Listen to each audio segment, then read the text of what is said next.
नमस्कार सर्वांना. सनशाईन मराठी स्टोरीजमध्ये तुमचं स्वागत आहे.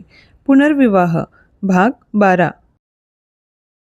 वृंदा, तुझी कोणतीही मेडिकल हिस्ट्री नसेल तर तुला चक्कर येऊन तू बेशुद्ध कशी पडलीस? त्याचा आवाज तीक्ष्ण होता, कठोर. त्याचे डोळे माझ्या डोळ्यात रोखले होते. जणू मी इतक्या प्रयत्नाने स्वतःभोवती उभे केलेले संरक्षणाचे थर तो भेदून पाहू शकत होता.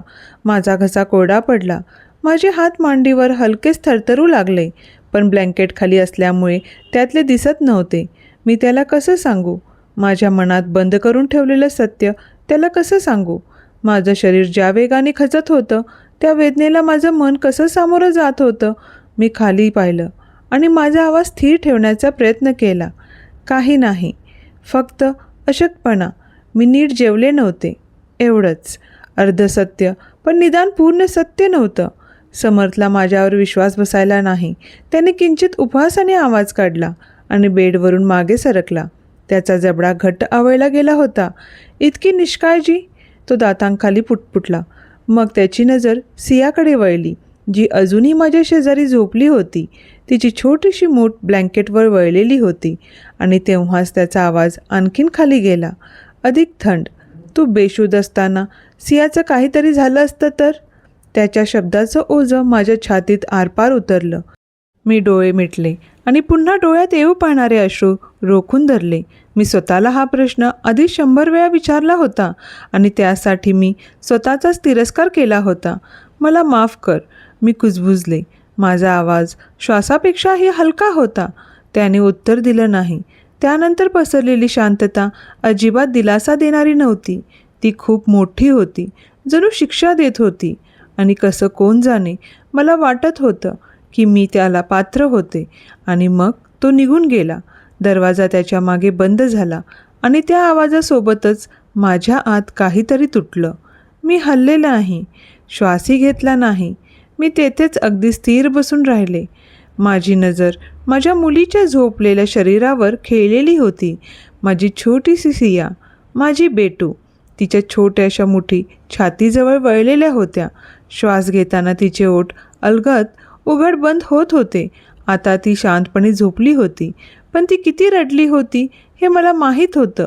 किती वेळ एकटी त्या पायऱ्यांवर, तिच्या पायाला झालेली जखम, सुजलेले डोळे, माझ्यामुळे. हे सगळं माझ्यामुळे. माझी छाती घट्ट झाली. मी हळूच हात पुढे केला आणि तिच्या कानामागे केसाची एक बट अलगद सारली. माझी बोटं थरथरत होती. एक अश्रू माझ्या गालावरून ओघळला आणि तिच्या शेजारी असलेल्या उशीवर पडला. ती जराही हलली नाही. देवाचे आभार, तिने मला पुन्हा तुटताना पाहिलं नाही. मला माफ कर सिया, मी कुजबुजले. माझा आवाज तुटत होता. मला खरंच माफ कर.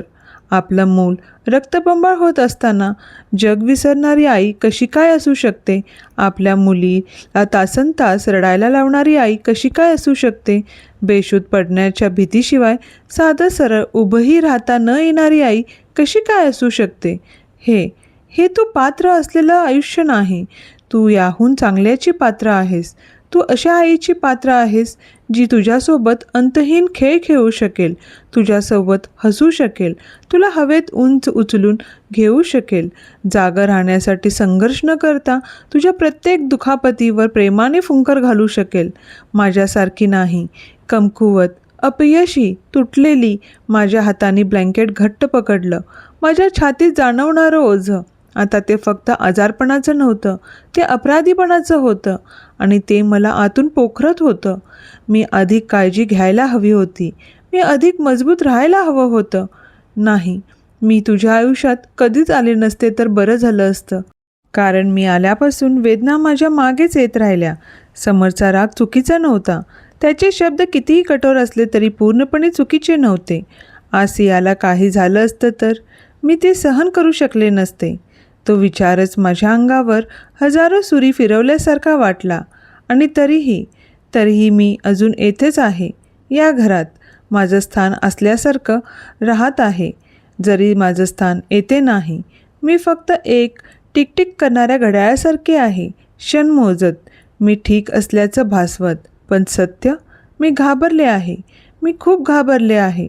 माझे शरीर शेवटी हार मानेल आणि ती मागे एकटी राहील. या विचारांनी मला भीती वाटते.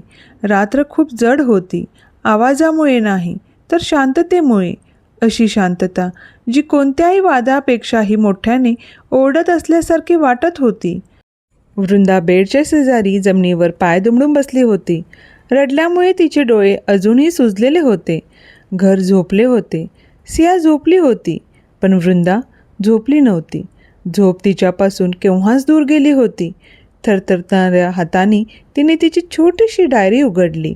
तीच डायरी जी तिने ड्रॉवरच्या आत खोलवर सगळ्यांच्या नजरेपासून दूर लपवून ठेवली होती. तिने एक कोरं पान उघडलं, पेन हातात घेतलं आणि तिचं मन त्या शाईतून वाहू लागलं. सॉरी सिया, माझ्या बाळा. पहिले शब्द एका अश्रूसोबत बाहेर आले. मला खरंच माफ कर. माझ्यामुळे आज तू रडलीस. माझ्यामुळे तुला त्रास झाला. मम्माला माफ कर. खरंच खरंच खरंच माफ कर. तिचे खांदे थरथरले. मला तुला कधीच त्रास द्यायचा नव्हता, कधीच नाही. पण तरीही ते घडलं. तुला दुखापत झाली.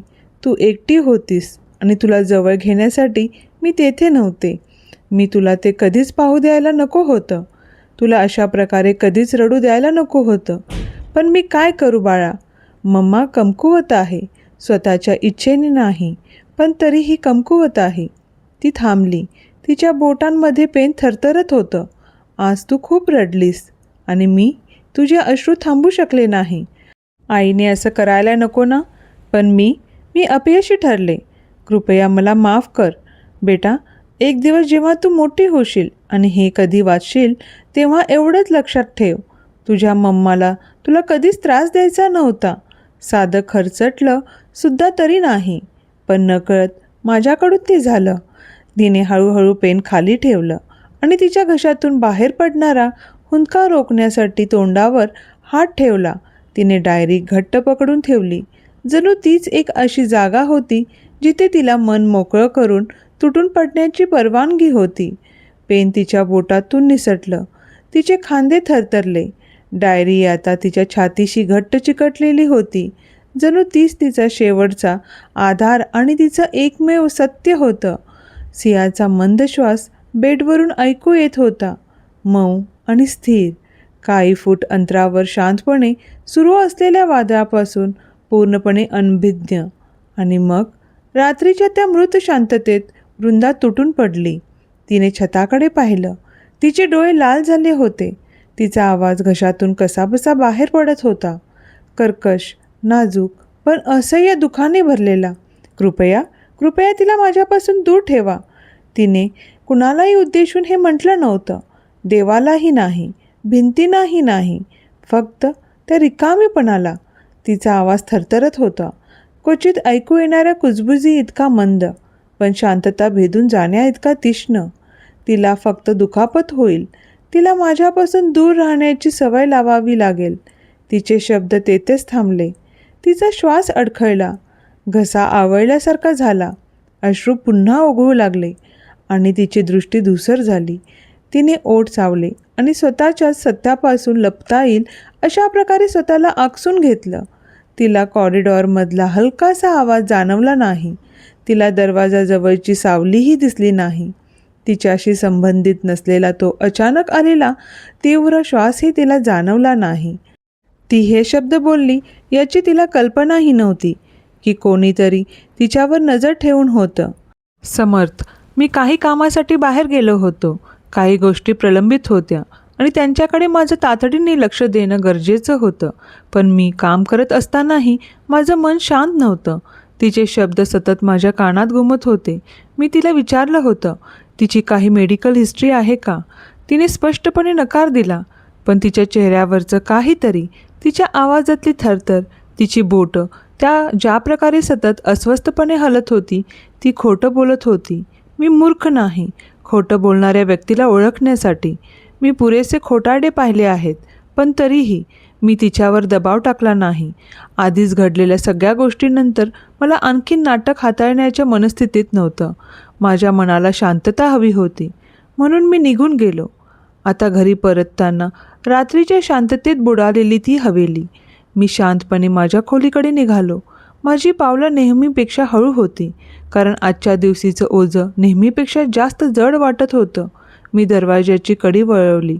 आत जाण्यासाठी तयार होतो, पण मी तेथेच थांबलो. मला काहीतरी ऐकू आलं. एक आवाज, तिचा आवाज, वृंदाचा दबलेला, नाजूक, काठावरून तुटल्यासारखा. मी स्तब्ध उभा राहिलो. कृपया, कृपया तिला माझ्यापासून दूर ठेवा. दरवाजाच्या हँडलवरचा माझा हात खाली आला.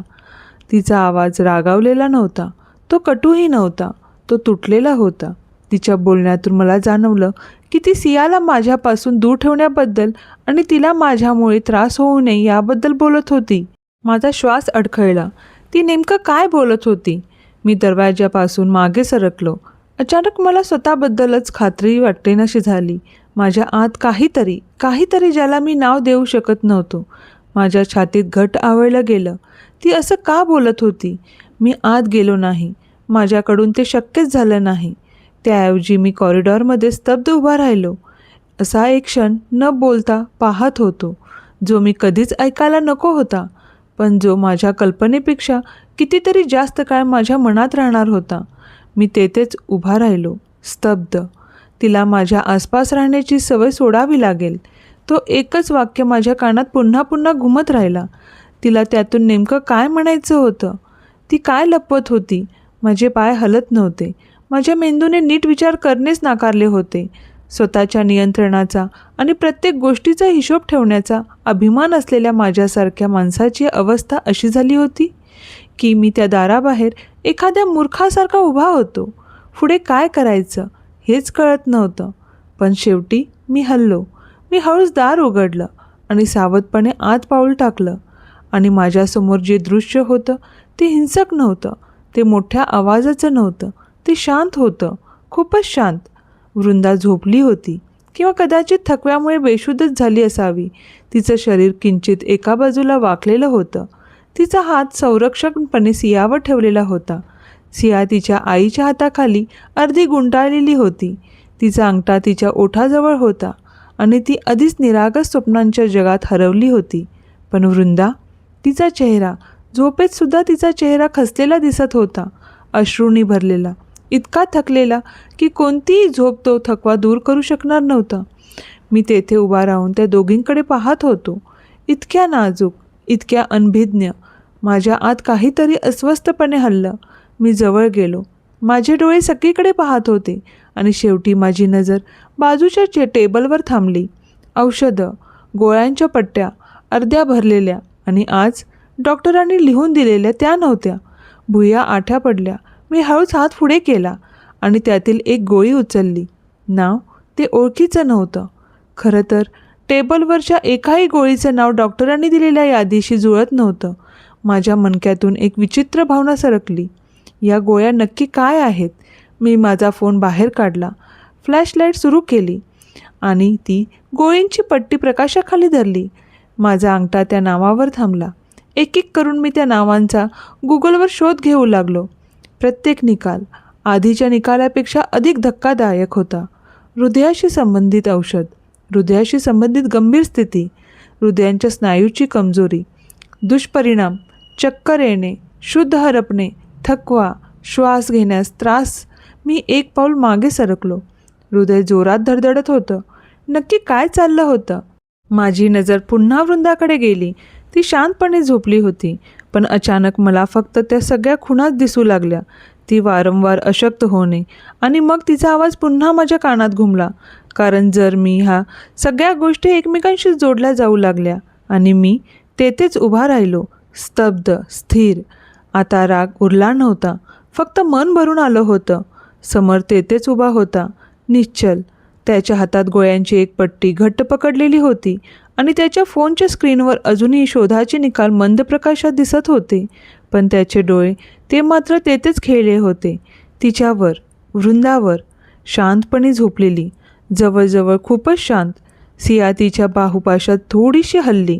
तिची छोटीशी तळहात आईच्या हनुवटीजवळ विसवली होती. जणू झोपेतसुद्धा ती तिला घट्ट धरून ठेवण्याचा प्रयत्न करत होती. पण समर्थ, त्याच्याकडून ते होत नव्हतं. तो हलू शकत नव्हता, बोलू शकत नव्हता, दडपणे डोळेसुद्धा मिटू शकत नव्हता. त्याच्या मनात विचारांचं वादळ उठलं होतं. एक विचार दुसऱ्यावर आदळत होतं. का? वृंदा ही औषधं का घेत होती? ती ती ही औषधं का लपवत होती? तिने डॉक्टरांना का सांगितलं नाही? तिने त्याला का सांगितलं नाही? तो मूर्ख नव्हता. त्याला माहीत होतं की ही साधीसुद्धा औषधं नाहीत. त्याने त्या औषधावरील इशारे वाचले होते. लाल रंगात दिलेले इशारे. दीर्घकालीन आजार, हृदय निकामी होण्याच्या स्थितीचे व्यवस्थापन, थकवा, बेशुद्ध पडणे, श्वास घेण्यास त्रास होण्याचा धोका. हेच होतं का? तिच्या फिकट पडलेल्या चेहऱ्यामागचं हेच कारण होतं का? तो शब्द कोणती पूर्वसूचना न देता त्याच्या छातीतून आरपार गेली. त्याच्या मणक्यातून एक शिरशिरी गेली. नाही, ती अशी असू शकत नाही. त्याला काळजी करायची नव्हती. त्याने स्वतःला पुन्हा पुन्हा समजावलं होतं. या लग्नाला काहीच अर्थ नव्हता. या स्त्रीचा त्याच्यासाठी काहीच अर्थ नव्हता. तिचं मौन, तिचे अश्रू आणि तिचे प्रेमळ डोळे, याचा काहीच अर्थ नव्हता. पण आता आपल्या मुलीला तिच्या शेजारी झोपलेलं पाहत, तिला इतकी शांतपणे तेथे पडलेली पाहताना त्याच्या आत काहीतरी कोसळलं. तिने हे सगळं एकटीने सहन केलं होतं. हे जे काही होत होतं ते तिने एकटीने सहन केलं होतं. आणि तरीही प्रत्येक क्षणी सियाचं रक्षण करणं तिने निवडलं होतं. गरज असताना ती हसत राहिली, स्वयंपाक करत राहिली, काळजी घेत राहिली, सगळं सहन करत राहिली. त्याने पुन्हा त्या औषधांकडे पाहिलं. वृंदा, तू काय लपवत आहेस? आणि त्यातून महत्त्वाचं, तू हे माझ्यापासून का लपवत आहेस? तुम्हाला जर वृंदाची ही स्टोरी आवडल्यास जरूर लाईक करा आणि सबस्क्राईब करायला विसरू नका. कारण पुनर्विवाहाचा पुढचा भाग लवकर तुमच्यापर्यंत पोहोचेल. आणि तुमचे विचार कमेंटमध्ये नक्की सांगा. धन्यवाद.